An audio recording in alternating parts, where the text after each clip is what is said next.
ನಾನೊಂದು ಕಟು ಅನುಭವ ಹೇಳ್ತೇನೆ. ನಾನು ಮುಖ್ಯಮಂತ್ರಿ ಸಿದ್ದರಾಮಯ್ಯರು ಹಣಕಾಸಿನ ಮಂತ್ರಿ. ಡಾಕ್ಟರ್ ಮನಮೋಹನ್ ಸಿಂಗ್ ಅವರು ಡೆಲ್ಲಿಲಿ ಹಣಕಾಸಿನ ಮಂತ್ರಿ, ನರಸಿಂಹರಾವು ಪ್ರಧಾನಮಂತ್ರಿ. ನಮ್ಮ ಎಲೆಕ್ಷನ್ ಮ್ಯಾನಿಫೆಸ್ಟೋದಲ್ಲಿ ನಾವು ರೈತರ ಬಡ್ಡಿ ಸುಸ್ತಿ ಬಡ್ಡಿ ಮನ್ನಾ ಮಾಡ್ತೀವಿ ಅಂತೇಳಿ ಎಲೆಕ್ಷನ್ ಚುನಾವಣಾ ಮ್ಯಾನಿಫೆಸ್ಟೋದಲ್ಲಿ ಹಾಕ್ತು. ಜನ ಓಟ್ ಕೊಟ್ಟರು, ನಾವು ಸರ್ಕಾರ ಮಾಡಿದ್ವಿ. ಅದನ್ನು ಮನ್ನಾ ಮಾಡಬೇಕು ಅನ್ನೋದು ನಾನು ನಮ್ಮ ಕ್ಯಾಬಿನೆಟಲ್ಲಿ ಡಿಸಿಷನ್ ತೊಗೊಂಡು ಪತ್ರ ಬರೆದ್ವಿ. ನರಸಿಂಹರಾವು ಸಾಧ್ಯ ಆಗಲ್ಲ, ಒಂದು ಸುಮ್ಮನೆ ಉದಾಹರಣೆ ಕೊಟ್ಟೆ ನಿಮಗೆ.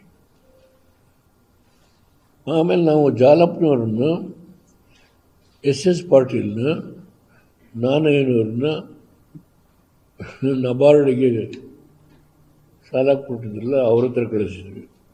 ಅವರು ಸಾಧ್ಯ ಇಲ್ಲ. ರಿಸರ್ವ್ ಬ್ಯಾಂಕ್ ಗವರ್ನರ್ ಭೇಟಿ ಮಾಡಿದ್ರು, ಅದು ಸಾಧ್ಯ ಇಲ್ಲ. ಈ ಉದಾಹರಣೆ ಯಾಕೆ ಕೊಡ್ತಾ ಇದ್ದೀನಿ ಅಂದರೆ, ಕೇಂದ್ರ ಸರ್ಕಾರ ನಾವು ಕೇವಲ ಸುಸ್ತಿ ಬಡ್ಡಿ ಮನ್ನಾ ಮಾಡ್ತೀವಿ ಅನ್ನೋದಕ್ಕೇನೆ ಒಪ್ಪಿಗೆ ಕೊಡಲಿಲ್ಲ. ಇವತ್ತಿನ ಸರ್ಕಾರ ನಮ್ಗೆ ಅದು ಕೊಡಲಿಲ್ಲ, ಇದು ಕೊಡಲಿಲ್ಲ, ಏನು ಬೆಳಗಿನ ಸಾಯಂಕಾಲದ್ರೂ ಆಪಾದನೆ ಮಾಡ್ಕೊಂಡು ತಿರುಗಿದ್ರೆ ಪ್ರಯೋಜನ ಆಗಲ್ಲ ಅನ್ನೋದಕ್ಕೆ ಹೇಳಿದೆ. ಆಗ ನಾವು ಆ ಜವಾಬ್ದಾರಿ ಹೊತ್ಕೊಂಡು ಆ ಸಾಲನ ಮರುಪಾವತಿ ಮಾಡಿ ಆ 790 ಕೋಟಿನ ನಾವು ಎಲೆಕ್ಷನ್ ಮ್ಯಾನಿಫೆಸ್ಟೋದಲ್ಲಿ ಏನು ಹೇಳಿದ್ವಿ ಮಾಡಿದ್ವಿ. ಈ ಉದಾಹರಣೆ ಯಾಕೆ ಕೊಟ್ಟೆ ಅಂದರೆ, ಈಗ ಈ ಸರ್ಕಾರ ಹಲವಾರು ವಿಷಯದ ಮೇಲೆ ಕೇಂದ್ರ ಸರ್ಕಾರದ ಮೇಲೆ ಆಪಾದನೆ ಮಾಡ್ತಾರೆ.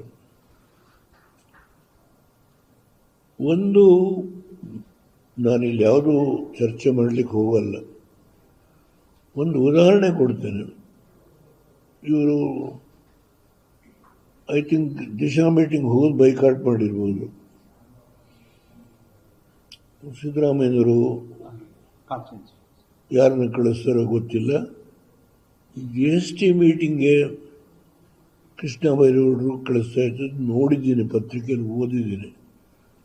ಬಟ್ ದಿಶಾ ಮೀಟಿಂಗ್ ಹೋದಂಗೆ ನನಗೆ ಪ್ರೈಮ್ ಮಿನಿಸ್ಟರ್ ಅಧ್ಯಕ್ಷದಲ್ಲಿ ನಡೀತಿದೆ, ಅದಕ್ಕೆ ಹೋದಾಗ ಕಾಣಲಿಲ್ಲ. ಹೋಗಿದ್ರೆ ಸಂತೋಷ.